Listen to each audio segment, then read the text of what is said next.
till I'm on top. Yo, no, I ain't the type to give up. If I do something, man, I do it till I get what I want. I turn a business out of nothing into something I love. I got a poker face, but honestly, I'm not one to bluff. I flip a switch, never miss, man, I always stay up. Don't let them see you, bitch, always have a plan to stay tough. This life ahead of you ain't easy, it was built to be rough. But that's what makes a personality, is tragedy, bruh. So keep your head on your shoulders. Now we ain't out here moving rocks, we out here moving boulders. Now we ain't getting posterized, we out here making posters, and we ain't got nothing. What up, what up, what up? Welcome back to Pregaming here on Sports Money, Monday to Friday, 6 p.m. You already know what we do. You know we'll get after it. We're getting down tonight. Big night. We got Thursday night football. Can't wait. Fired up. We got a big card to break down and give you guys some plays, some best bets. We got our guy, Miggity Mac Daddy, going to be joining us here shortly as well. See what he has to say about tonight's slate. We've got NHL action. I think I'm too heavy in the NHL tonight, but we've got NBA, college basketball. I got to look 2 looks in college basketball for you guys. One play, one game, one play, one shot, one kill. College football, and then Thursday night football. We've got some action. We've got the 2 touchdown parlay in play again. And this is just the appetizer tonight. Appetizer for the big 3 a.m. live stream on Saturday morning. It's even Saturday morning. I don't know. It's like late Friday night if you haven't gone to bed. But I have figured out the cocktail assortment for Saturday morning. I let Sub know already. I gave Sub a sneak peek of what I will be enjoying early in the morning, way before the sun comes up. But right now the sun is set and it's time to make some money. We got to get this cash tonight. Riding out this Bradley spot. Curious if you guys, hopefully you saw it. I did post out there in the community tab for everybody today. We had 2 plays for afternoon college basketball, and you're going to expect more of that. That's kind of the design here, is that, those of you that have become members, we appreciate that. We're listener supported. And even though the show isn't on, we still got to make some cash. And there was afternoon cash to make, so we cashed. Florida Atlantic, a little sweaty, early, halftime, early second half, 10 minutes left. But they came through for us. I looked away, I came back, and they were up double digits. I was like, okay, now we're moving. We've got Bradley -7.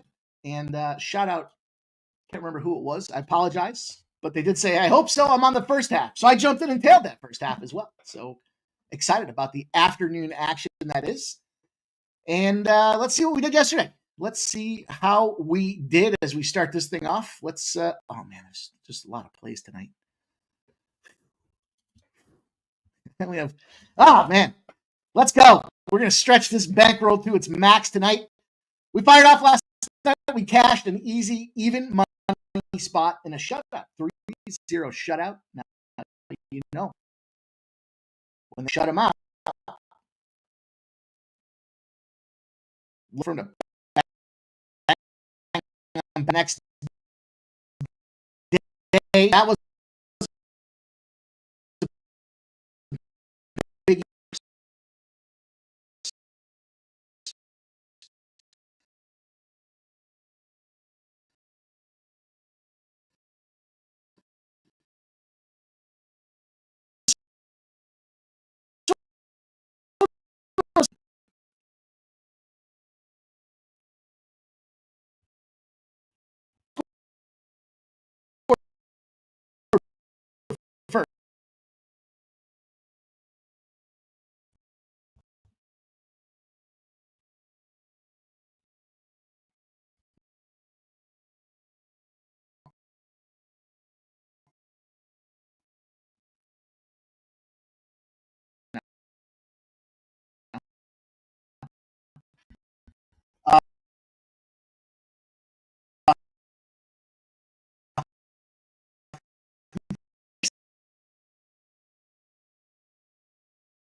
At the very end.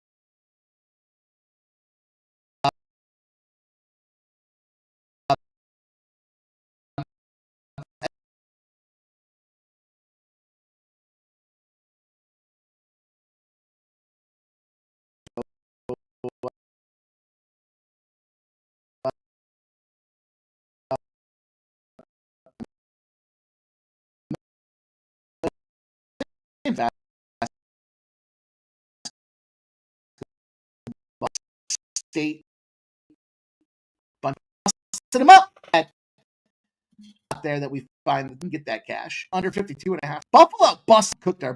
This was for this guy this yesterday. The under 239. The total. How far down? 8 for an as the little disappointment there. Really sniffing the black for the early afternoon. Great plays. Lots of great. Let's check, huh? Let me try this.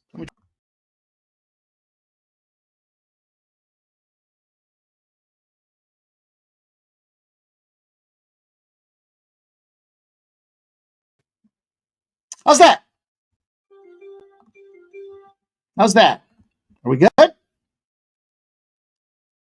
Haven't heard a word since Bradley first half, says Leonard Porsche. Good to see Leonard Porsche back here. Can you guys hear me? Am I good? Somebody tell me I'm good. Or no good. Is it good or is it no good? Haven't heard a word. Still sound? Still sound issues?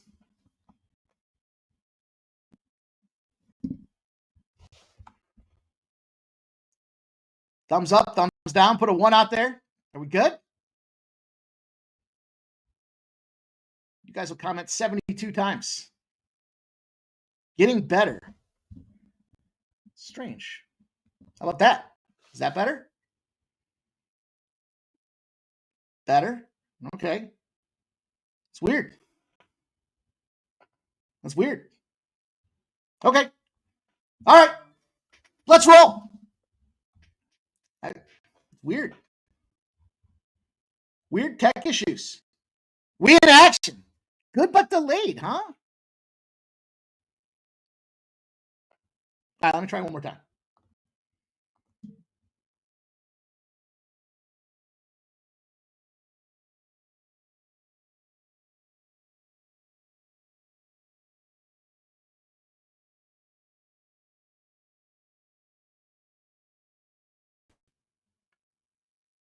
How about now? Good to go. All right. We good? What in the motherfuck is going on? Reboot. How am I going to reboot? I leave, I come back. We're here. Lagging, huh?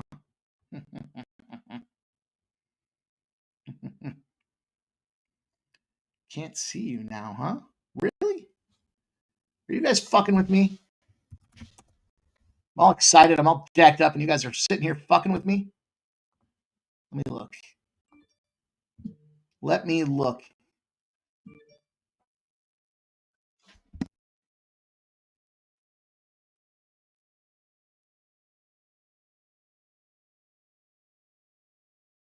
All right, jeez. Don't go anywhere. I'll be right back.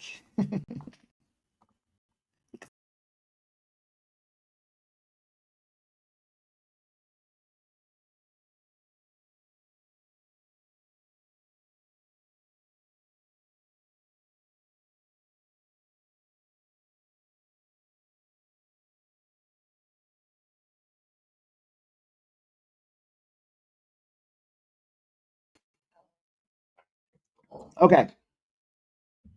Any better? Test, test, test. Test, test, test. No sound still.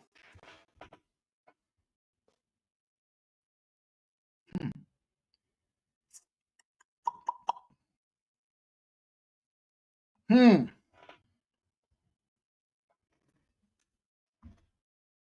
right. Sit tight. Sounds good. DJ Hardy says it sounds good. Testing, testing. Red Bull, 1, 2, 3. Bookie's trying to shut us down. That's exactly what's happening. We're good? Okay. Well, we'll limp through this then, if that's what we have to do. to get it ready to go for the big Thursday night football stream. So, okay. All right. I don't know. Look, I've been saying, look, there's a lot of things that have to happen, right? There's a lot of things that are in development that you guys don't see yet that you absolutely will see here. A bunch more things are going to start popping off literally within about the next week or so. So there's never enough time in the day. I say that all the time. I truly mean it. This is what we do 24/7. And, well, with the exception of maybe the 4 hours I pass out drunk. But I got to find a new platform. I don't think StreamYard is it.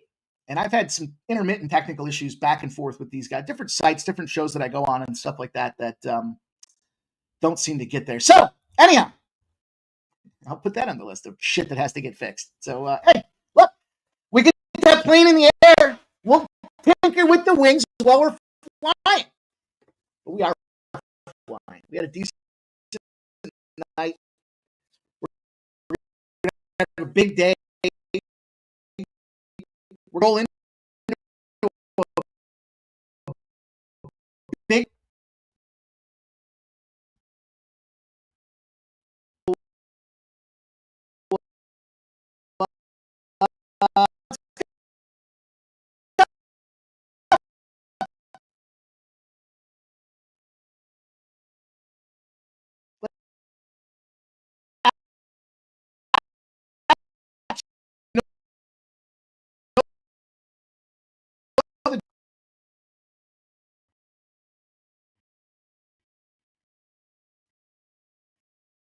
so important. We need to get you all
let you're here.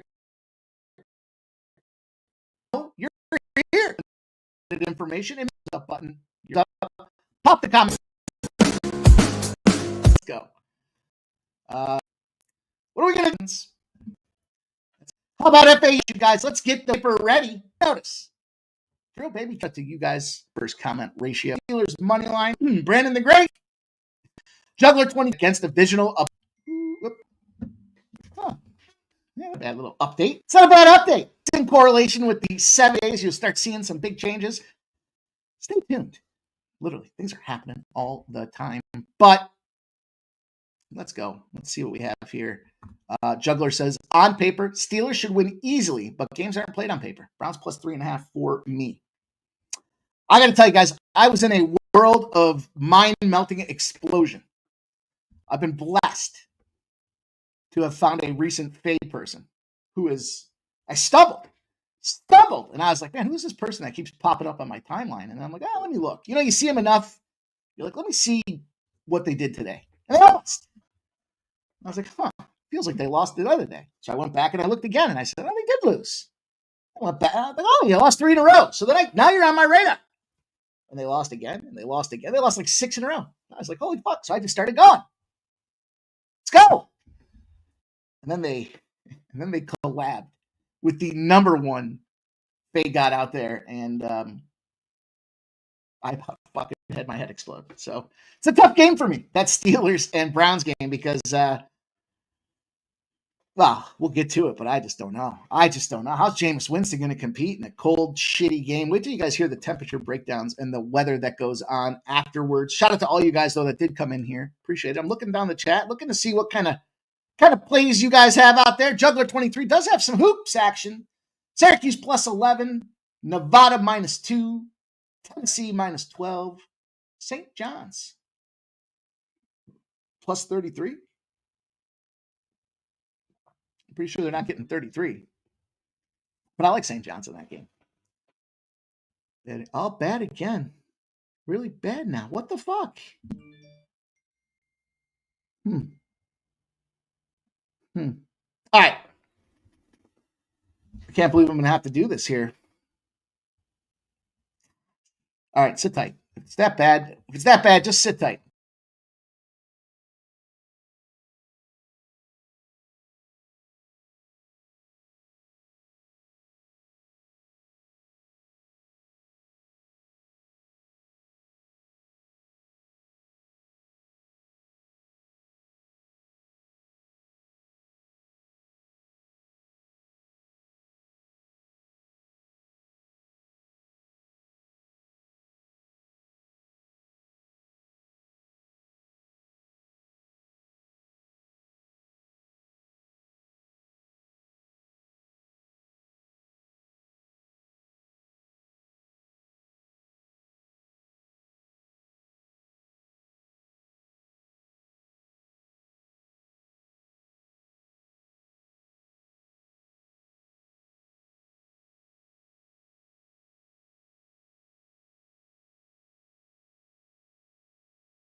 Okay. How's that? Are we good? I don't know what else to do at this point. Take this computer and throw it around like a fucking frisbee? Would that help us? Yeah, I know I was behind in the comments. We good? I had to shut everything down and restart. Fortunately, I bought an ultra fast computer that, as much as I don't want to have to restart on the fly, did complete a restart. So let me just load a couple of these things up and let's just get to it. Let's get to it. Let's get through it. What the fuck? Things you don't want to see. Things you don't want to have to deal with here, right? But look, technology. Shit happens. Let me pull these tabs back up. Pull this tab up. Let me pull that tab up. Am I missing a tab? I don't think so. I don't think at this point we're missing any tabs. Let's get to work. Enough. Clean. Okay. Clean. Better. Perfect. Okay. All right. Look. I don't know what's happening. But I do know it's Thursday. And I do know our guy, Mick and Mac's going to be here in a few minutes. So let's rapid fire. If I didn't pay the cable bill, they just shut the fucker off, Juggler 23. What are they? Did I pay the cable bill? Well, I don't have cable, but I have internet. I'm pretty sure I did. Or we wouldn't be here. So, yikes, that sucks. Okay. Let's do the doing. Fuck, of course, this is doing this now too. Oh, man. Fortunately, we've spent how much time together, you guys, Try to be a perfectionist, and then shit like this happens, and as angry as I am, there's nothing you can do about it. Control the controllables. And let's talk about this first game in the NHL. let's talk about a controllable for you guys here. We're talking, of course. And then I got this dock thing that pops up when I restart. So now I'm getting these fucking pop-ups.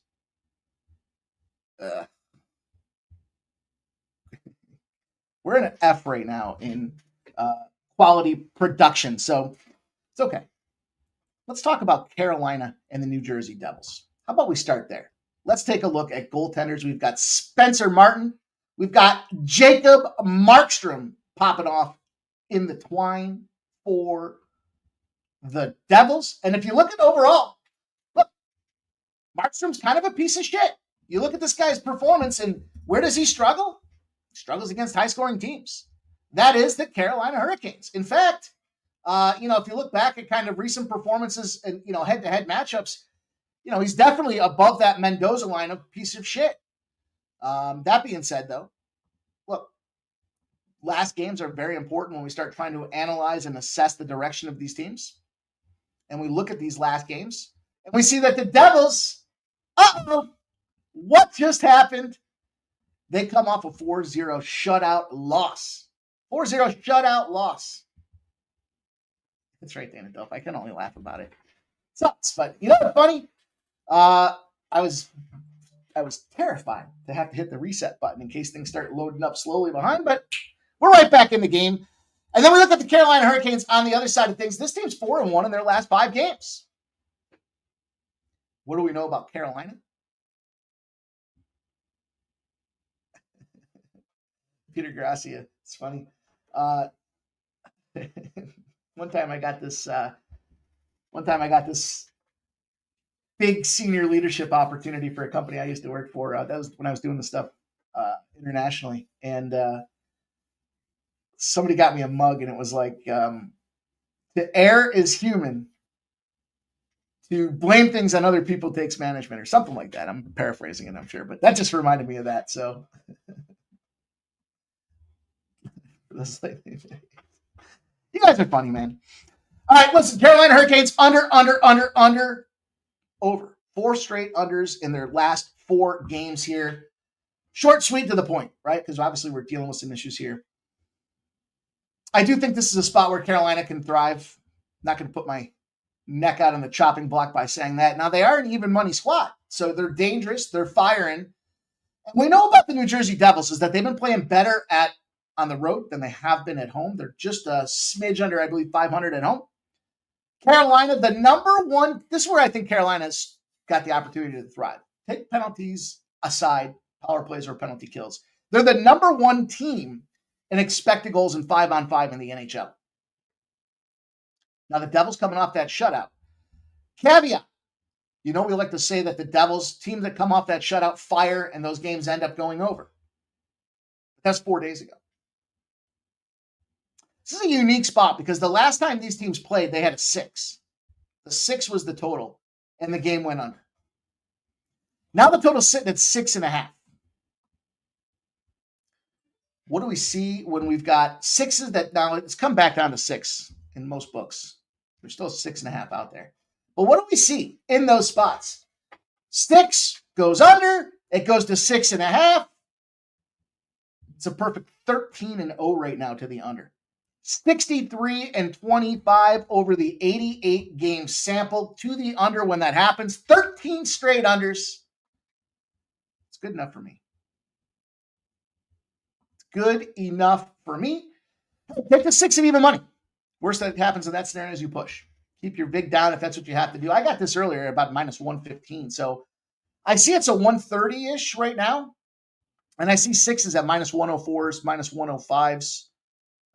Bet Rivers, Caesars, some minus 115. So it's catching more steam to the under. The secret is out, and it's a 13 straight under run in this spot. No scoring, low scoring opportunity. Carolina, New Jersey. Get this under 6.5. Game number 1 in the NHL. Hey, it's Rocky Road, but we finally got ourselves moving in the right direction here. So we got the first game off the board, or off the schneid. Let's go to game number 2. Let's figure this one out together here and see if the internet can hold on for us. Tampa Bay and Columbus. Now, the one thing I don't like about this game here is I'm still waiting on goaltender confirmation. The goaltenders, I didn't expect Vasilevsky to be going. Right now, they're saying Vasilevsky is expected. And they're going to Merzlikins on the other side. Their number one ace in the hole on the Columbus Blue Jackets side. Shout out to Ramon Scott this morning. He talked about the steam. I think the first steam play that he shared with us is the Sharps are coming in and they're steaming on this Columbus Blue Jackets team. So throughout the course of the day, the number came down. It opened up. It was around a 160. And it dropped down to as low as 150s. Now, it is kind of tabled off. There's a 146 out there at FanDuel, so check the box that FanDuel doesn't have the best number. But the way that I wanted to approach this game, we talked about this the other day. There was a 3-game stretch specifically for Tampa Bay. That Pittsburgh game, they won in overtime. Expected it to be a tight game, but that was the game they wanted. Not saying that teams don't want games. Don't misunderstand me here, right? They certainly want to win every game. But this one of that 3-game stretch that we talked about was the throwaway. Why? Because they wanted to just go on the road. They had 2 games, once against Pittsburgh, once against Columbus. They beat Pittsburgh. Now they got Columbus. And then who's on deck?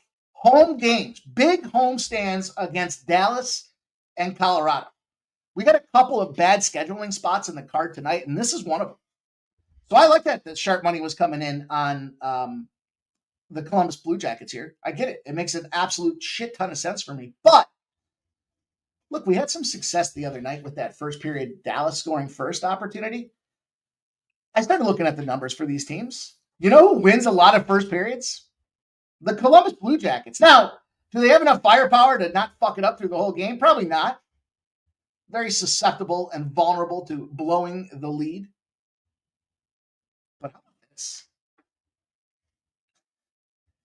When you go on the road, Tampa Bay has lost the first period 5 of 7 times.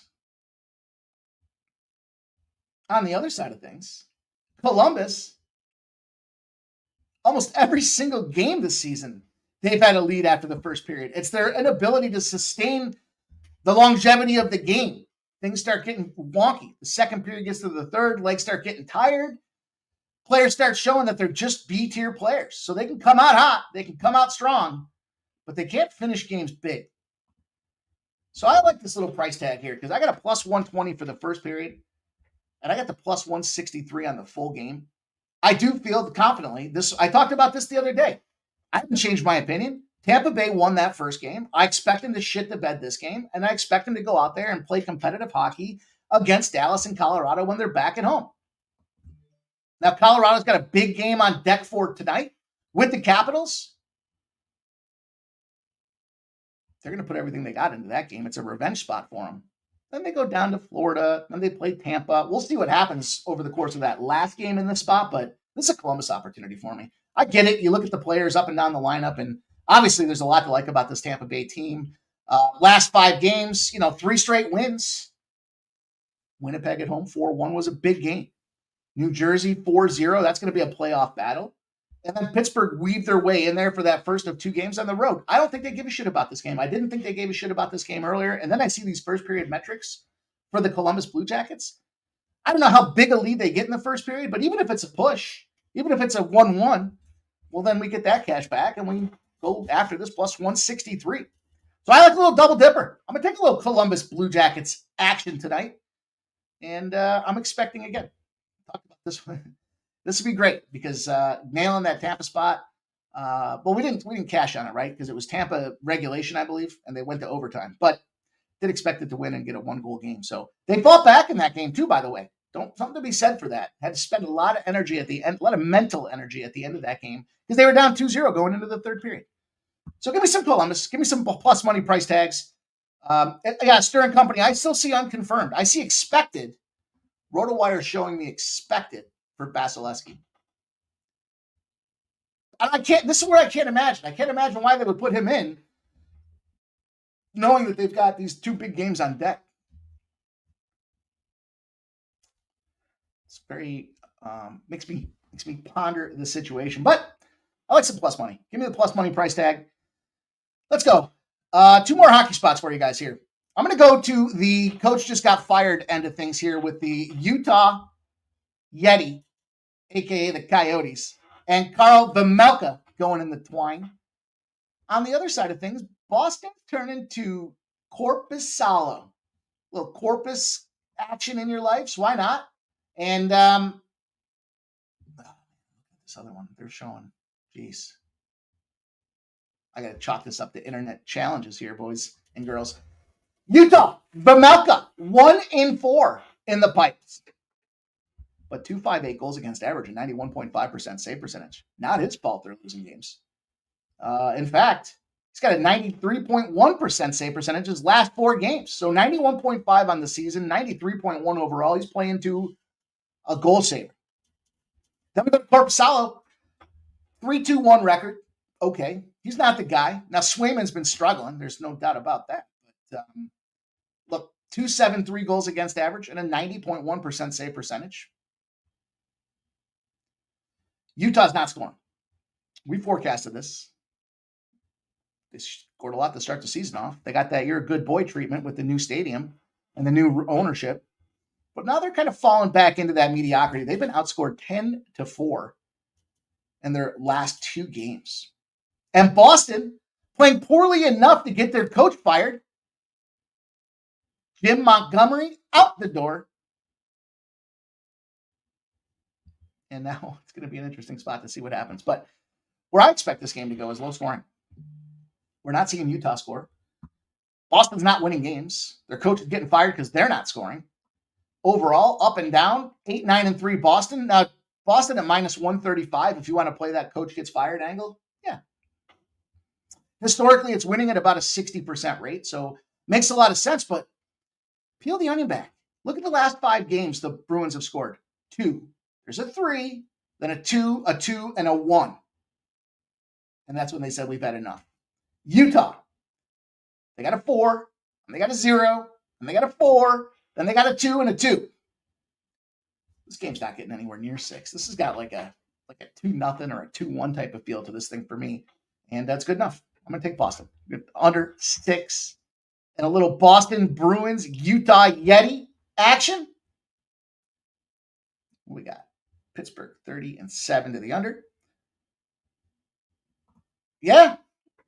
Stacking. There's been a lot of success with former players coming in and changing the vibe in the locker room. It takes a player to know how to coach a player, I guess. Last game I got for you guys here, this is a little parlay action. And I parlayed it because the numbers are just a little too wide. So right now you look at this Colorado spot, and it is Revenge City. And this is a question mark on this game because when you look overall at these two goals, Colorado just got waxed by the Capitals. Everyone was saying the Capitals were going to lose, and they came out there and they fucking stomped them. And now this line opens at -122. It's swelled to -148 for Colorado. What the hell is going on? Even worse than that, expected goaltending starter, Alexander Gorgiev. Logan Thompson. Now, I laugh because we know he's been just so god awful. But it is a revenge spot. And what do we have when we have teams that were home favorites? Now they go on the road as a favorite in a revenge spot. That's been cashing like crazy for us here. And look, Logan Thompson may have a good record, but I think the tide washes out on this Washington team. The revenge factor, 497 to 247. Again, almost a 2-1 spot out there for its team in the Colorado Avalanche that were a home favorite and lost to roll out there on the road as a favorite. And it just happened a couple of days ago. So this is a huge opportunity. The other factor, not to dismiss or diminish, but it sucks for Ovechkin, man. Had a hell of a start to the season. And if you guys follow hockey, or really, I guess any sport, the knee-on-knee contact is always problematic. It's just a bad situation, and they're expecting the latest update I got right before the show started was 4 to 6 weeks, no Ovechkin. So, unders seem to be back in play. I just don't know how you can take an under in a Colorado game. Colorado's team total over might even come into play for this thing here, but I like the spot. I like the parlay, leg number 1. And the reason I went parlay, 1, the line moved, big. And 2, it's Gorgiev. So I'm not laying a minus 140 with Gorgiev. I'll take him out of the equation. He's in the equation, but I'll put him on the parlay sheet there with the Rangers because the Rangers are another one that opened up as a monster. Dustin Wolf in Calgary has been playing phenomenal. 2.36 goals against average, 92.5% save percentage is fantastic. 7-2-1 in his last 10. But here comes Igor Shesterkin. And the Rangers on a winning streak. So you got one of the high-powered scoring offenses in the NHL on a 3-game winning streak. The Flames on a 2-game winning streak, but not scoring goals. You can't win games if you can't score goals. They've only gotten 3 goals in their last 2 games. Why the parlay? I mean, look, if you want to go steam Jason, fire away. Steam the shit out of this thing. But line up at a minus 170. Course corrected. Really isn't an overreaction because the Flames opened at plus 142. They've moved to plus 145. The Rangers are at minus 150.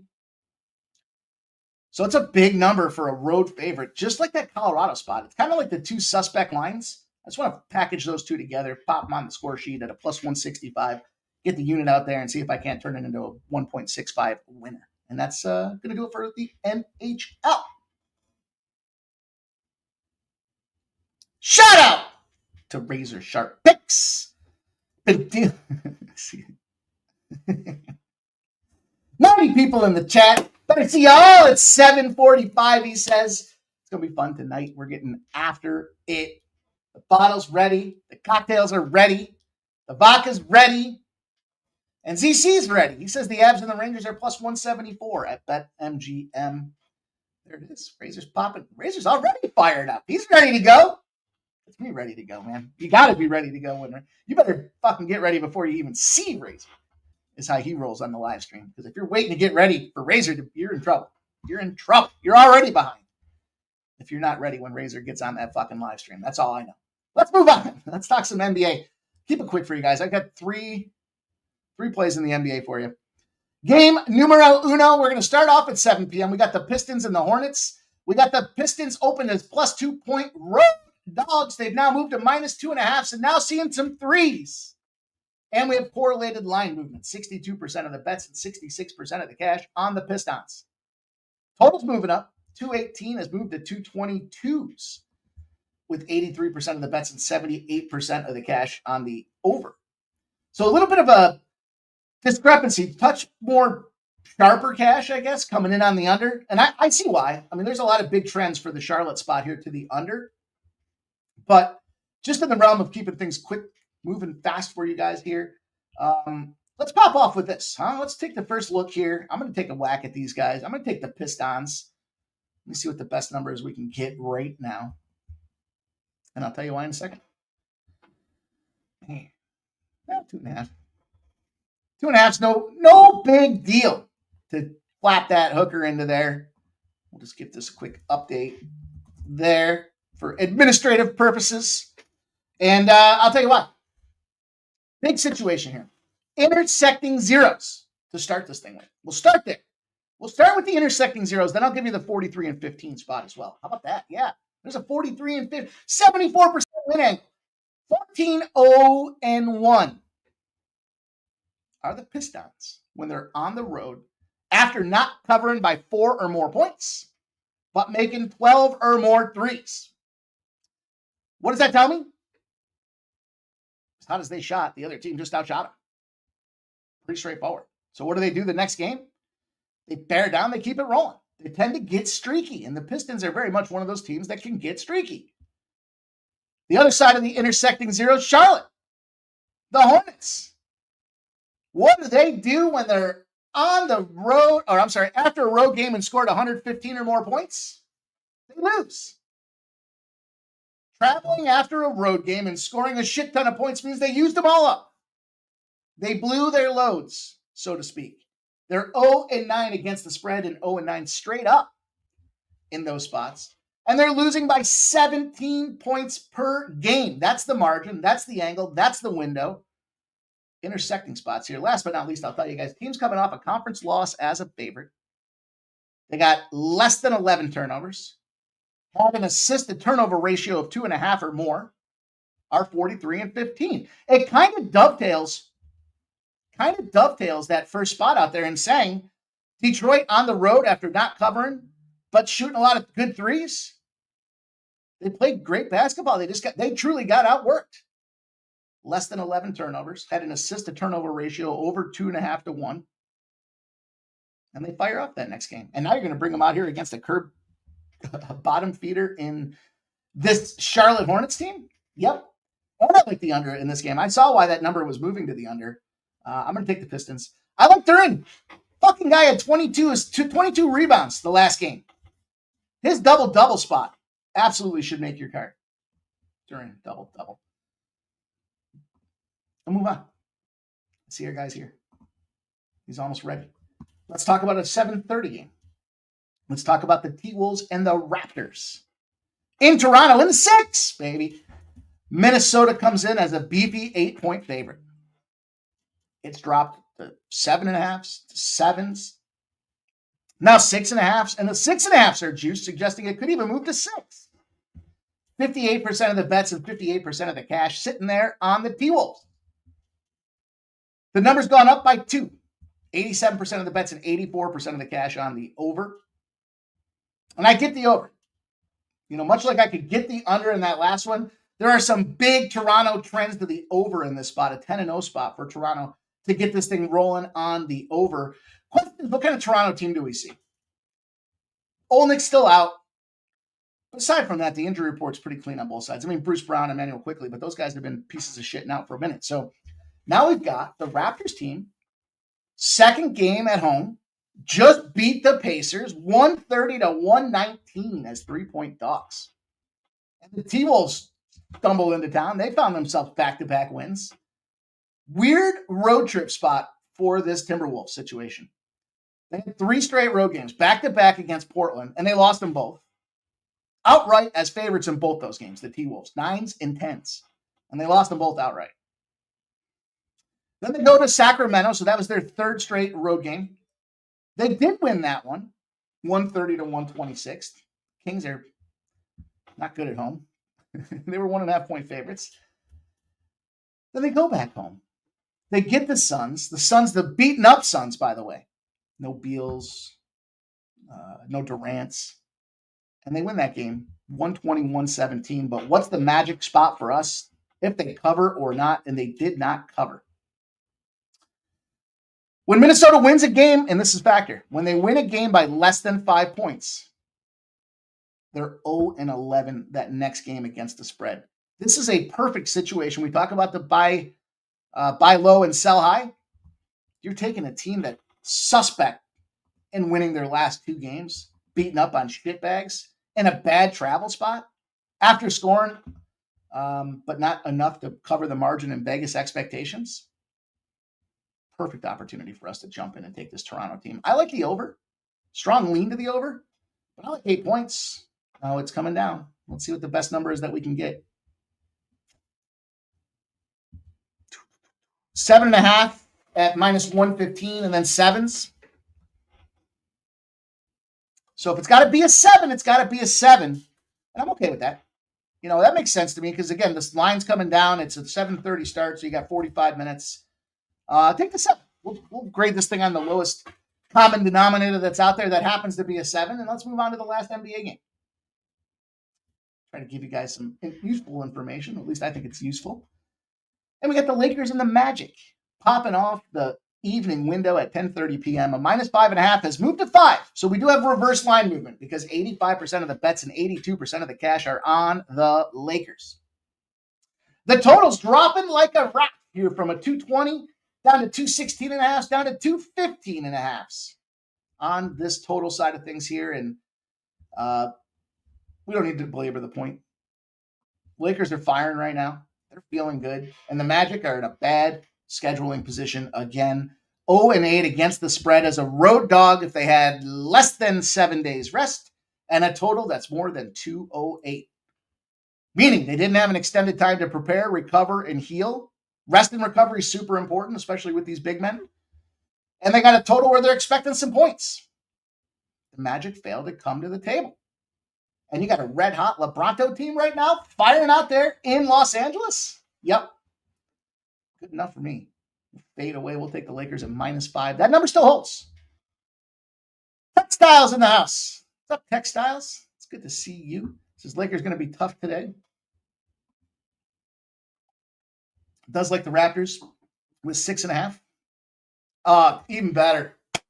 Johansson confirmed for Tampa Bay. What'd I tell you? This is the throwaway game.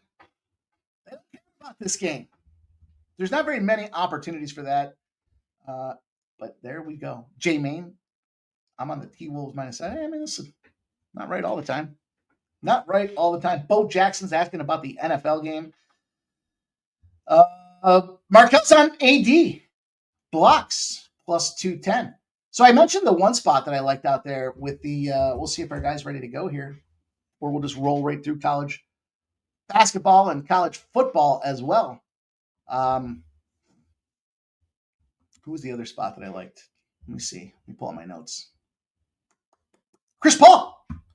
Chris Paul double-double. This number's coming down. I'll tell you what. I had this little fucking caveat while we wait for our boy in here. Let me do this here before I forget.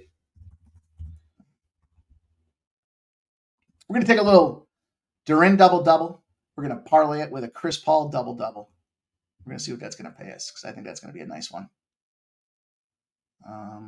He's a bit of an assist machine right now, too. I had the over 7.5 the other day. Smoked that number. 69 assists away from tying Jason Kidd's mark. Second most all-time assist in the NBA for Chris Paul. So you know he's going to get that assist number. Can he get 10 points? I would hope so. Let me go through here. Since we've been dealing with technology issues already, I see our guys ready to go backstage. We'll bring him on. As soon as he gives me the thumbs up, says he's ready to go. Making himself all pretty for everybody. Getting himself all prettied up. Let me take a second while we're in the position. Well, it's been a tough technology day anyways. They're in double-doubles getting steamed. It was -105. It's now -125. Ready? Good to go. Let's welcome in our Thursday partner in crime. Hey, what up? Yeah. God, and he switches the boxes. Look at it. All right. Peter, what's going on? Shout out to Peter. You look good with a white frame around you. What? So you look good with a white frame around you. Shout out to Peter Gracia. Give him the $9.99 super sticker. Shout out to you, brother. Blessing our action. Cheers to you, my friend. C-Mac, I've had a tough technology day. We did not get off the tarmac in smooth fashion here, but we got the plane in the air. We got through some NHL. We talked some NBA. Anything for the people before we move on and start hitting some collegiate sports? No, let's hit it up. The NBA, I'm on the under in Charlotte? Pistons. Yeah. Hornets. It's moved up a little bit. I don't really give a shit. These teams have gone over a bit lately. You hit on a couple things while I was listening to the back right before I came on about these teams that when they score like this, and they're just going to have a bad shooting night here, Mikey. The Pistons, too, when these teams get together, it's gone over, I believe, in 7. Their last 7 or 7 of 8. Pistons on the road, too, under team. When they play, I think it's 9 in a row. So I'm on the under here, 222.5. Nice. I'll take it all day. That's it in the NBA. NHL, I'll rip it real quick. I think the Blue Jackets are live, +155.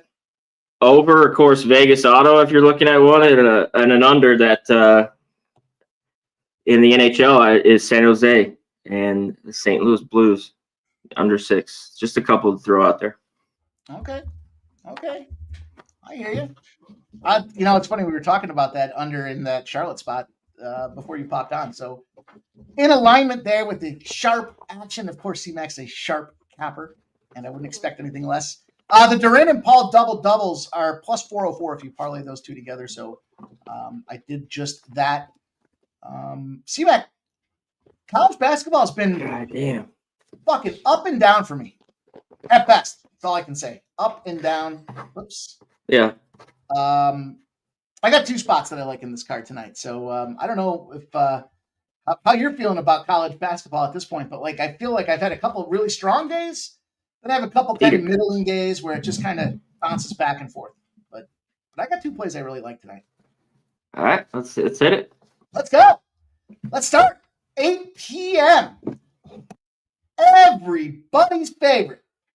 These are just straight from the book of trend, if you will. And I mean, hey, what wouldn't you expect here at 8 p.m. pre-gaming? Of course, we're going to talk about Tennessee Martin and Texas A&M Corpus Christi. We got a line that opened at 9.5. It's moved to 11.5. We got 57% of the bets, but only 51% of the cash on Tennessee Martin. And the lines moved 2 points. The total started at 152.5.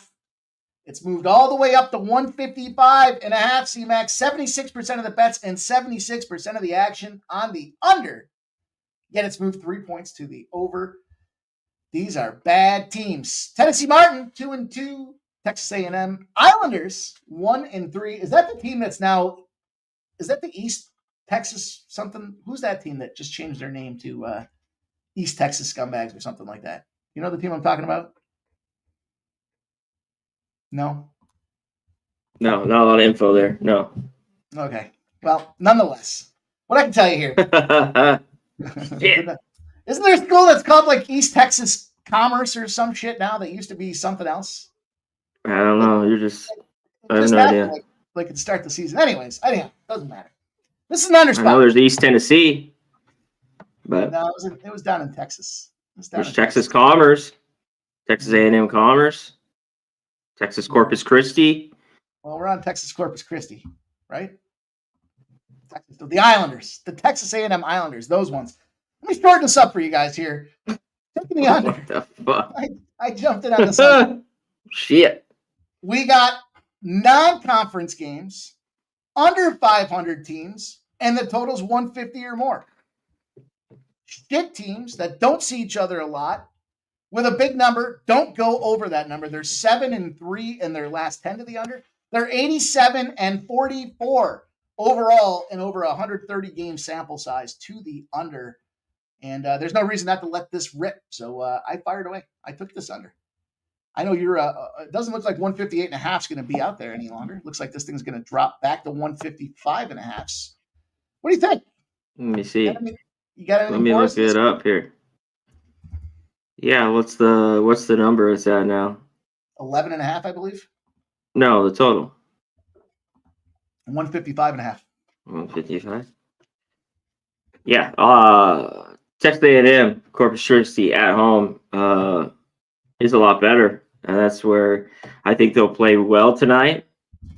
But there's 2 of these games, this one and with Valparaiso, that, I mean, these teams laying this number here, Mikey. No fucking way. And Tennessee Martin can have the worst struggle shooting, which that's why I agree that you're on this under, because it's been a problem for them the last few years. The only problem with them is that they can't score is their defense. And they can give a shit ton of points. But this is really the team that's going to go out there and score 90, in Corpus Christi. So I get it. I just take the points here with UT Martin. Take the 11.5. They cover. They've been money to the number too. Texas A&M Commerce has become East Texas A&M University. That's the one that I was looking for. Texas A&M Commerce is now. Yeah, Commerce. Oh, okay. East Texas. I haven't seen really a change in the name, but stuff. What I can tell you is I've never seen a zebra change its stripes, C-Mac. A bad team is a bad team. It don't matter what you want to call them. And that goes for a lot of things. Take UT Martin. UT Martin. I like the under. He likes UT Martin. Hey, there's a big game brewing in Baylor and St. John's. Mm-hmm. Man, I like St. John's for a lot of reasons. I don't like Baylor for, I don't think any other reason than they just don't seem to be a team that can finish in the big games. But, man, I looked at these two here, and you know what I thought about was points. These guys like to run tempo. Baylor's averaging 86 points a game. That's 65th in the nation. And they smack three-pointers at a 36% rate. They play defense like they don't even play defense. They allow their opponents to shoot 46%. which is near the damn near bottom of the league. So you got a team that runs pace, scores a lot, and doesn't play any defense. Then you got a team in St. John's. 84.8 points a game is 79th in the nation. 49.8 from the field in terms of their percentages as well. And why not see points? Why not see a game? Another kind of non-con situation where they just run the fucking score up and burn the building right down to the ground. Any reason not to think there's a lot of points in this game? Yeah, I think this game could get over. And it's so early with these teams. And then now, all week, we're going to have a week full of tournaments. Yep. It takes the whole thing into the cap that I'm going to stay off unless I find things in these neutral games that I really, really love. Because that's just worked for me a ton, these first few weeks. And then after these tournaments and that, before they ramp up and then get into conference play, where I've made my most money. Neutral site games, normally I always lean to an under. But these teams want to get up and down and score. How much do you take from St. John's win? Basically in their backyard at Madison Square Garden, Patino versus Patino. Kind of beat up on his son. It wasn't the best spot for New Mexico. And, they didn't shoot it very well. They did shoot it from three decent, 8 of 18, 44%. So I don't know what to make of St. John's because it's just early in the year. They've really played nobody before New Mexico. And Baylor, after the horrible, horrible loss, they've looked really good. But, beat Arkansas, who's so new with them. I think they could be better as the year goes on, but brand new with Calipari, everything that's going on there. What do you take from that, 5-point win? And they beat up on two teams that are really bad right now. Tarleton is awful. A team that wasn't horrible the last few years has just looked the shit. And they beat them 104-41. I kind of like Baylor here. I don't have the trust with them to take them, the short number. And St. John's one of those teams I still don't trust defensively, and I think they got to drop shots to win. But I get it. I kind of like the over, yeah. Here, what do you have, 150? Is that what you're on? Yeah, 150.5. Yeah. Snuck it in there. I think that's, kind of missed the best of the number probably, but just... I think it's all right as long as it's not over 150. I mean, the thought process I think you're right. Both teams are averaging 85 points a game. Even if they are in an off game and hit 75 points, someone's got to win the game. So that puts them at 77, and you're over the number. Well, you get to this now just two better teams playing, and that's why those numbers against these shit teams are kind of like you don't throw them out the window, and then you got to go already in this part of the year. I have to go back and look to somewhat of last year, but you only take that into a certain account because half these players and all the transfer and everything that's going on every year, especially in college basketball where there's the turnover that they constantly have. So, yeah, and this is dropped down. People are going to love the over. So you're getting at least the best of the number here, Mike. And it's on the neutral floor. So if they're running and humming, it does. If not, it gets tighter. There's some defense, shots on the drop. This will stay under. So that's it. Let's go. Let's hope for a high-flying affair. Shout out to the chat. Dana Delt, my guy. Peter, appreciate it, my dude. He hit the donut. Bo Jackson, Subhuman. Gaucho. There's a team called Scumbags. Subhuman knows who they are. He'll find them out. Nasty Nate, my guy, as always. Jay Main, what up? Well, let's roll on. I hit those the peeps up. All right, I got one last game I'm hammering in J-Dub. college basketball here. And it's the I guess it's not necessarily the Civil War in college basketball, but we think a little Oregon State action here. The big school in Oregon rolling into town, laying 6.5, but 70% of the bets and 63% of the cash are on Oregon State. Totals moved up a point from 139.5 to 140.5, despite 62% of the bets and 62% of the cash on the under. And we got two undefeated teams coming out here in the Battle of Oregon. Unbelievable to see that this is the case in this time of the season, but I guess not. Overall, who the fuck is Oregon played? Creighton? Well, that goes back to last year, right? Rio Valley, Montana, Portland. What are you doing? Oregon, what are you doing? Now they've beaten, busted those teams up, but they're just 2-2 against the spread. Oregon State rolls in here and they're smacking everybody. Now, have they played anybody? Utah Tech, they smacked them. Weber, I like Weber a lot this year, but they smacked them. They were laying 4.5. Weber stinks.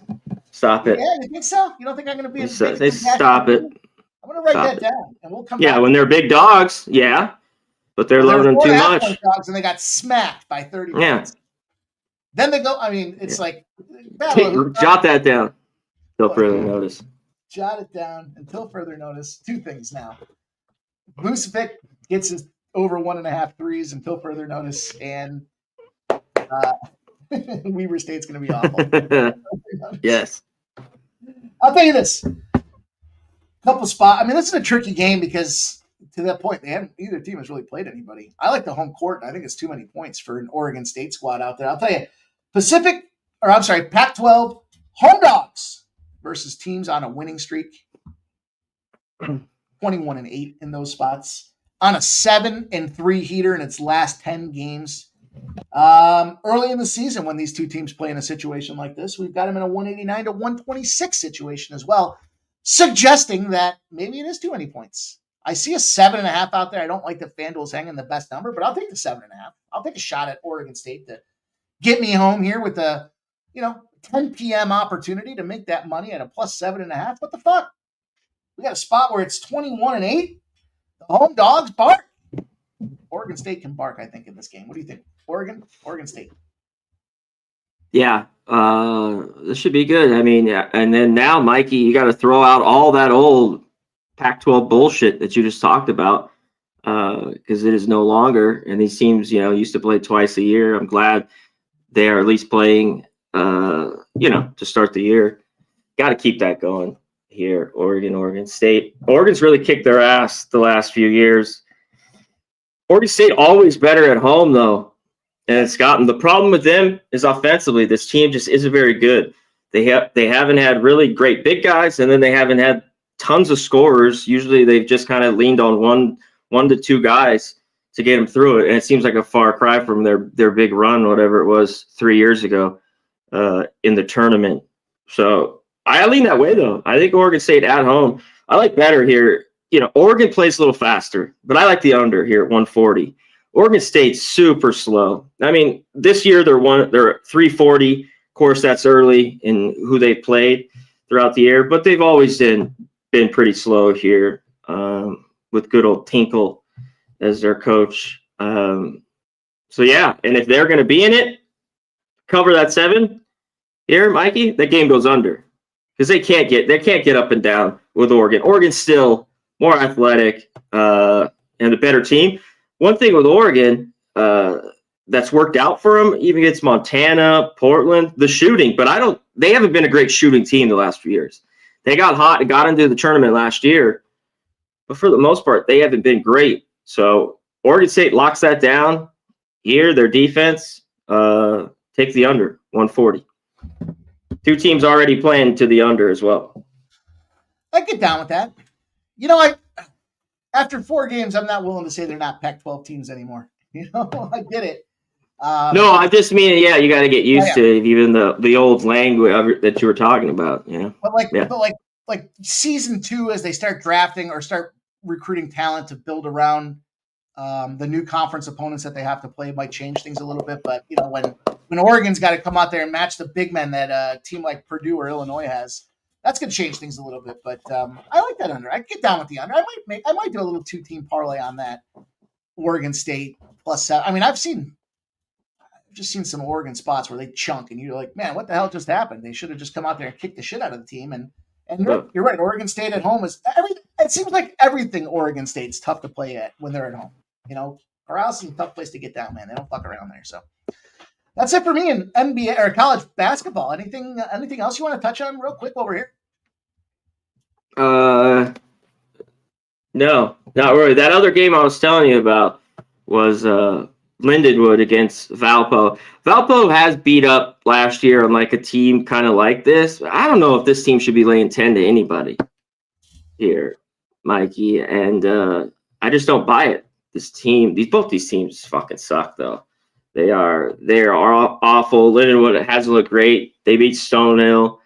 And then when they've gone on the road, has been really great. They lost to New Orleans. I could buy that by 8. I think it could be similar. I think they have enough here to hang around. Like if Valpo wins by 11, shout out to them. But I think it's a little bit crazy that this team's laying 11 here in Valpo. I get down with that. Shout out to Joe T. Was he on the over? Mel, what's going on? No, he's saying what up. Redbeard, what up, JW, shouting everybody out. Let me go turn this fan out real quick. Yeah. Real quick here, we got 2 games left. We'll go college football next up, and then we'll finish off with the NFL before we have to jump on this live stream. And it's perfect timing the way this worked out because this is a 7:30 start. It's NC State. It's Georgia Tech. And we got a line that opened up at 6.5, has swelled to 8.5 for the home team in Georgia Tech. 57% of the bets, but only 45% of the cash coming in on Georgia Tech. I told you guys earlier in the day in the show, there's a couple of spots that speak bad scheduling, and this is one of them. We'll talk about it in a second. 54.5 has dropped to 51.5, despite 69% of the bets and 52% of the cash on the over. NC State Wolfpack come into this thing. Probably the big surprise for NC State, obviously their quarterback getting hurt's not, nobody's excited about that, right? They start the season off, take a tough injury, and then they got to go back and figure out how the hell they're going to get back to life here. And Grayson McCall was definitely the guy. They were expecting big things with NC State. They got to flip gears. They got to bring in who I'm sure they didn't expect, but look, he's done well. TJ Bailey. Freshman, which might make it interesting to see what NC State can do come next season now that this has kind of happened. But 22nd nationally in pass success rate. Multiple passing touchdowns in 4 of the 5 games that go on out there. Georgia Tech, though, here's where I was talking about the bad scheduling spot. You look back at kind of who they just played. Huge win. Where did it go here? Where did it go? Over. Oh, we look at it and yeah. Georgia Tech comes into this thing, and they are humming. They just took down Miami, 28-23. It was a home game. It was a big game for them. Now, they played Virginia Tech, and they rolled a dud, 21-6. That was in Blacksburg. But at Miami, they handled Miami at home, 28-23. NC State's coming off a tough dubbing against the Dukes. They lose 29-19. Why is this a bad schedule spot? Well, Georgia Tech just comes off that big victory. Now they've got this spot at home, and then they got the Battle of Georgia next week, the University of Georgia on the road. Tricky angle. And a big number to have to lay if you want to get into the action with Georgia Tech.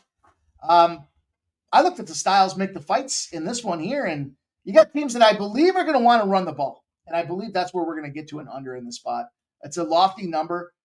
We do have double-digit win that's expecting to blow out in this thing here. And, whenever I get to that double digits, I automatically shift over to show me how this game's going to go over. And, yeah, we just talk about the quarterback and Grayson McCall, the transition to CJ Bailey. But you got a team that does want to dominate and eat minutes on the clock, and you got a team that can stop the run effectively. I think this is going to be a tricky game to see any points go out there. Do they want to show it all?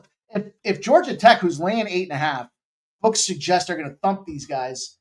Do they want to go out there and show it all in the second half of this game if they're up, say, 17 points on an NC State team that's flailing around and can't find a way to score? No. I think 5 of Georgia Tech's last 6 games have gone under.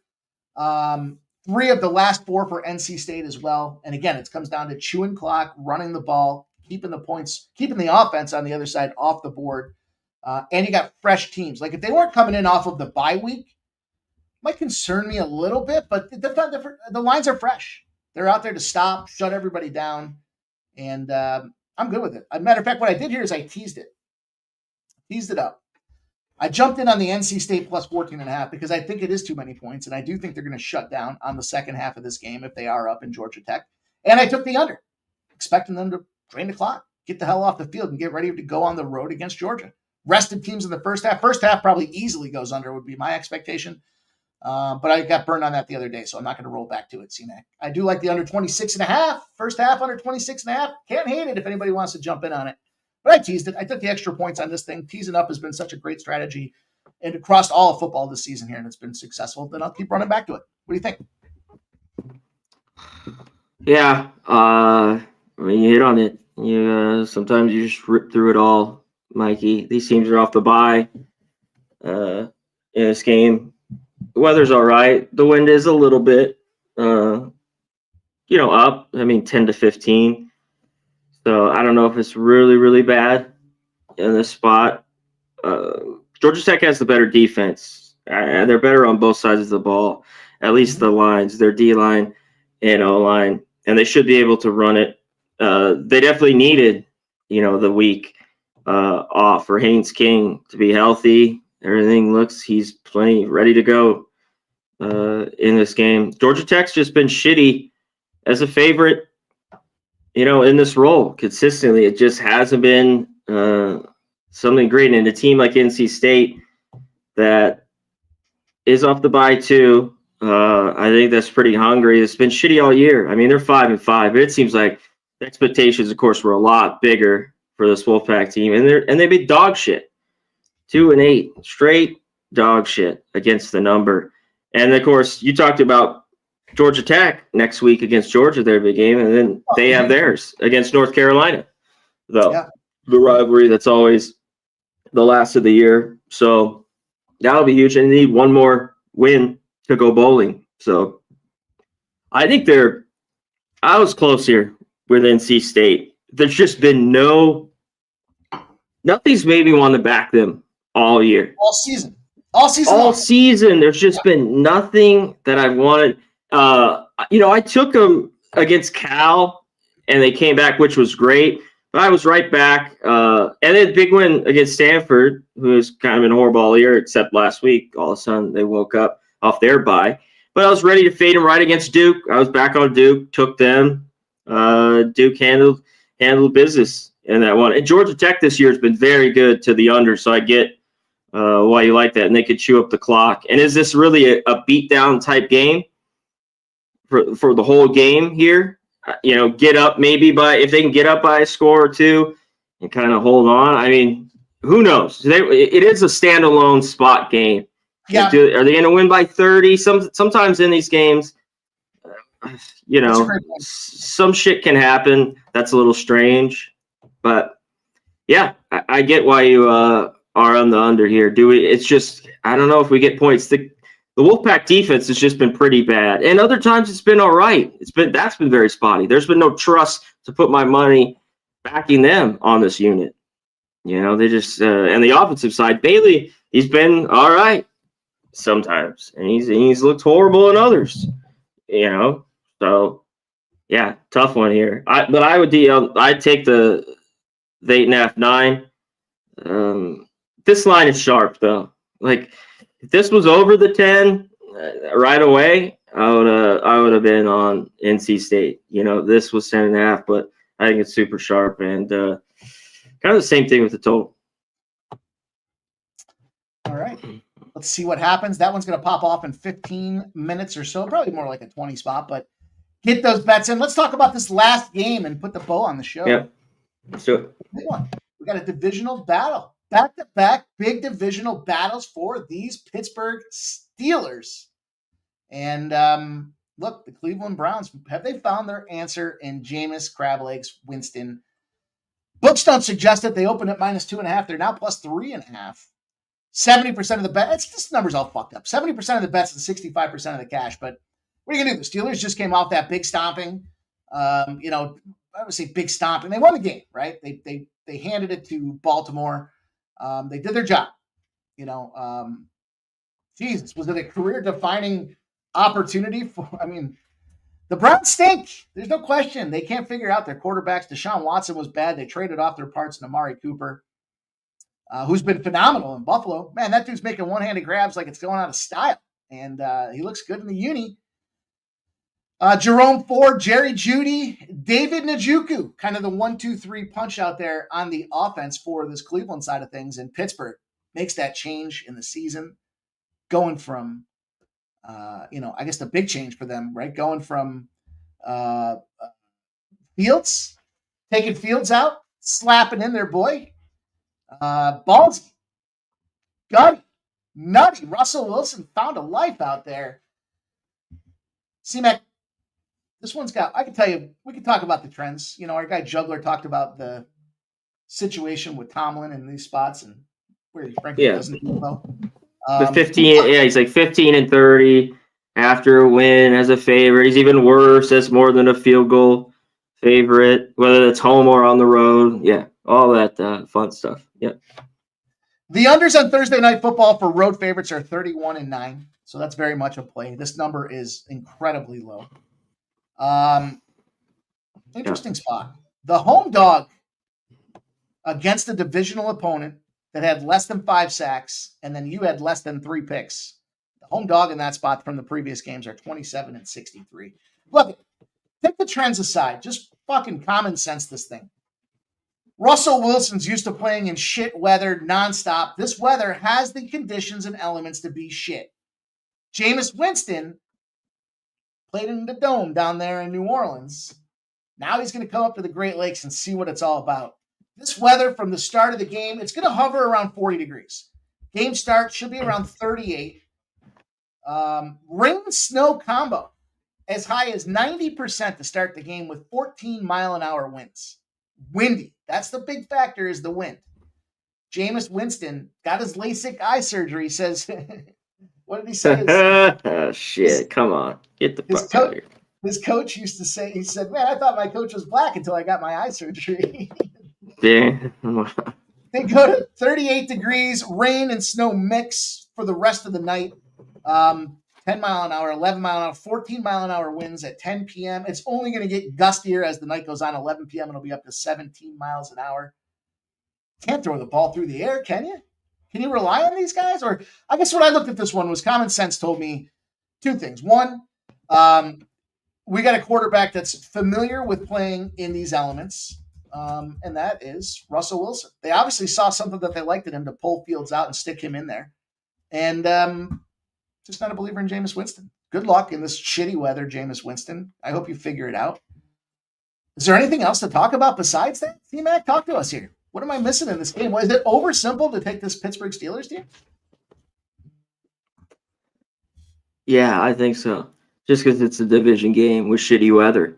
And do we get good Jameis or we get bad Jameis? It's always the thing here. The guy's nuts too. I mean, this Roland throws for 380 and 3 or 4 touchdowns, or the guy that throws for $150 with 4 picks, stealing crab legs like he talked about. I thought they were shout out to him. Yeah, hey, he played at Florida State. I'm the quarterback. Shit's free. No, it ain't. Yeah, he says some wild shit too, but I think they're in it as long as he doesn't have one of those awful games. But there's been nothing to really like this Browns team, even at home. I took them when he came in, I think, and he should have came in. They brought him in the last second, and he got that touchdown when they played the Chargers. They were getting 6 at home. That was one of the roughest watches I had seen in a long time. When was that, real quick? A couple weeks ago? 3 weeks ago? I think so. November 3rd, 27-10. They couldn't score. Holy shit. These games are tough. Sometimes in these matchups, they've gotten more points, but there is just this horrible weather. I think it's the 37 is where it's at under that. Because it's just the NFL. There's like always the percentage. It's like 8% that can land, 2017, wherever, make up that 37 that you have to look out for. And this Pittsburgh's been good on the road this year, and they've been good against the fucking number too. 8-2 ATS. So the public will love them. I can't do it. I think it's so. NFL, isn't it? Isn't that the best number in the NFL too? Maybe. And I think it might be tied with 1 or 2. Yeah, but it's right there. Where's Ramon Scott? Give us the number on that, my guy. I know you know it. Look it up for us real quick. But it's right there. I was just looking at it a few days ago.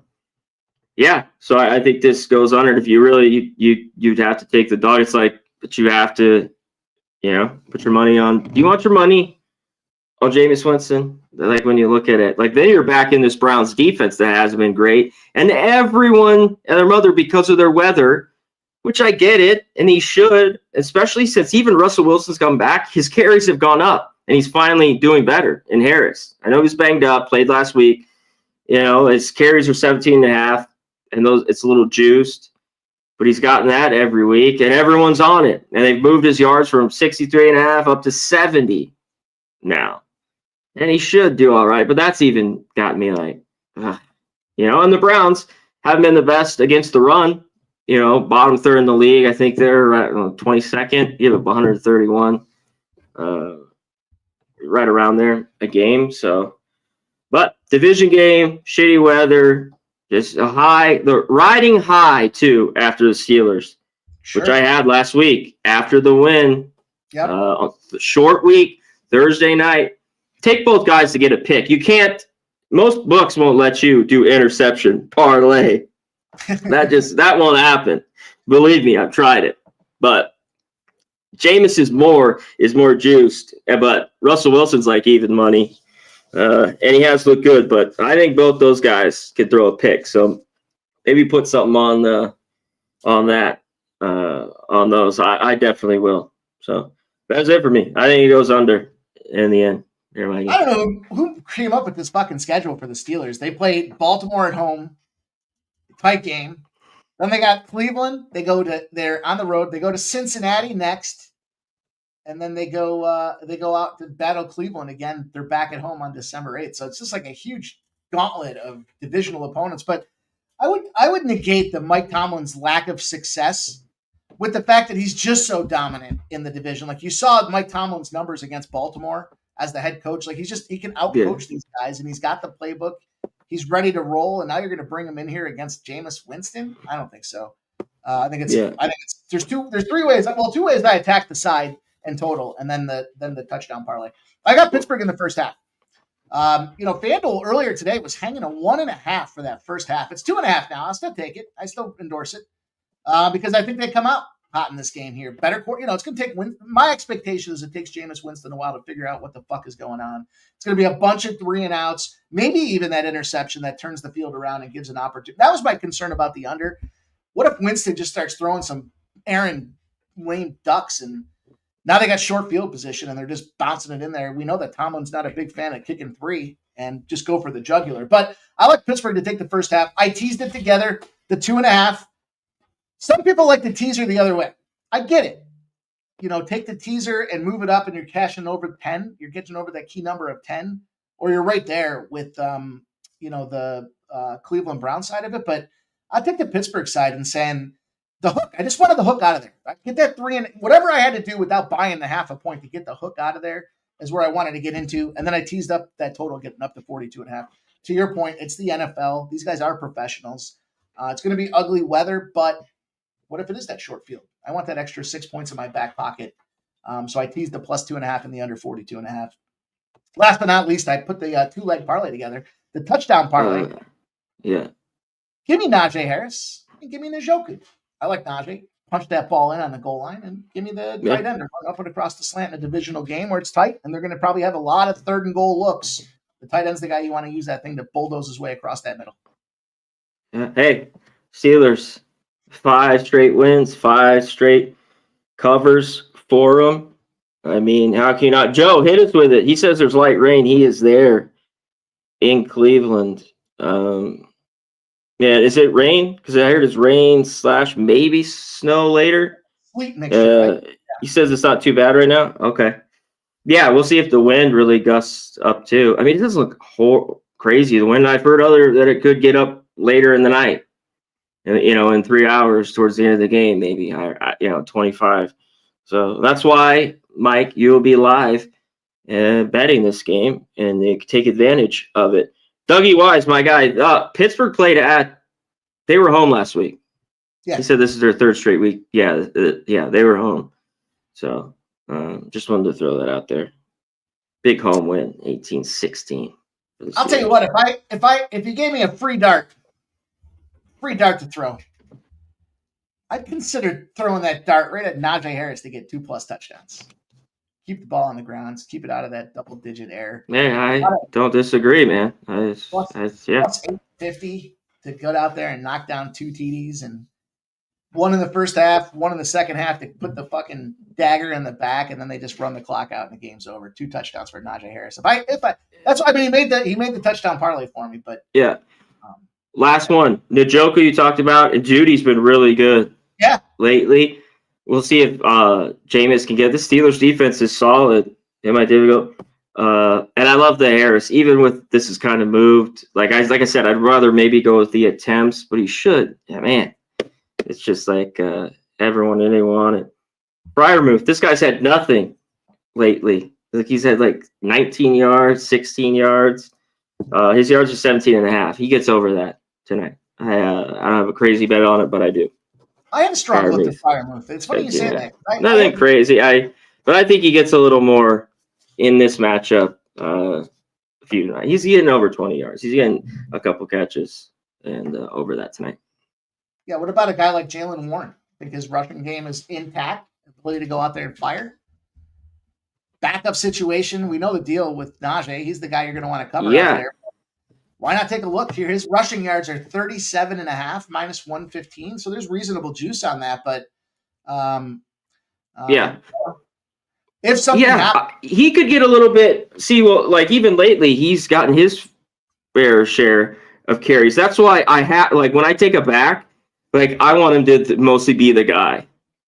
I never take backs. It's fucked me in props that split carries because college. All this stuff, I've always tried to look for, this guy's going to get 20 carries, you think. But last game, it was 18-9. The game was tighter and low scoring, but that seems like it could be here tonight. So, Jalen Warren went out for 129 yards and a touchdown.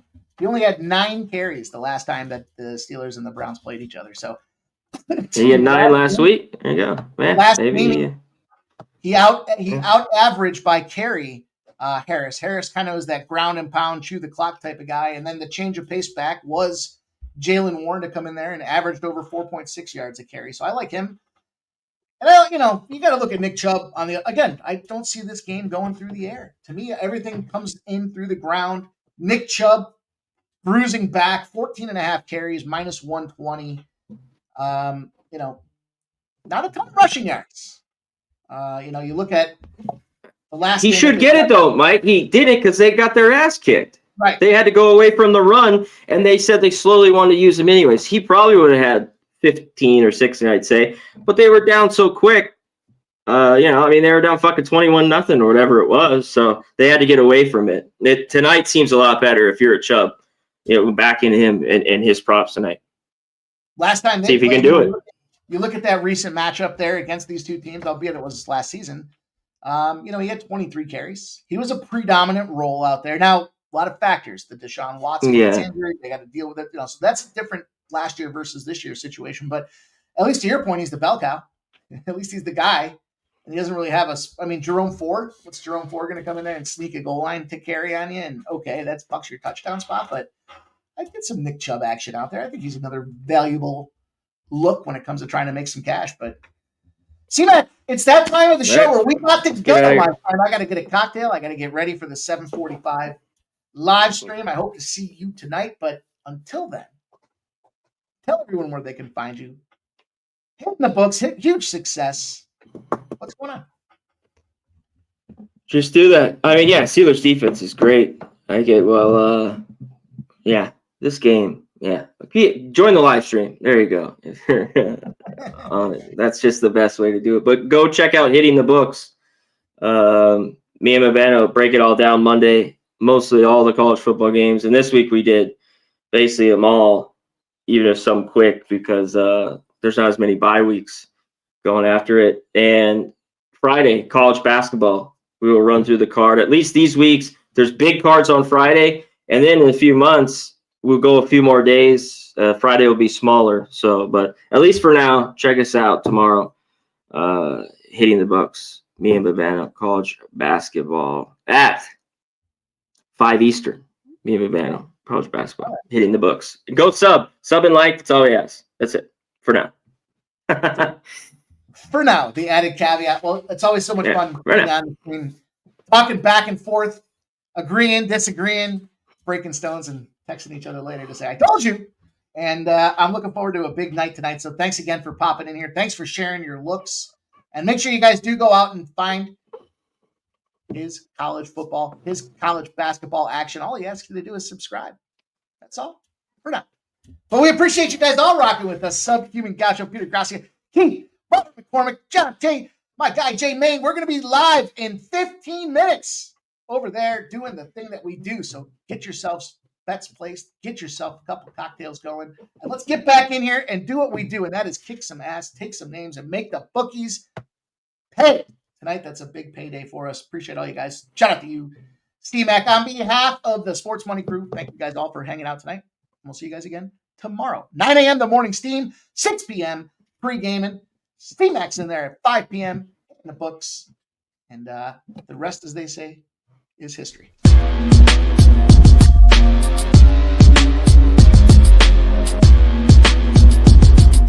Monday to Friday, 6 p.m. We don't stop. Rain, sleet, or snow. Pre-gaming is good to go.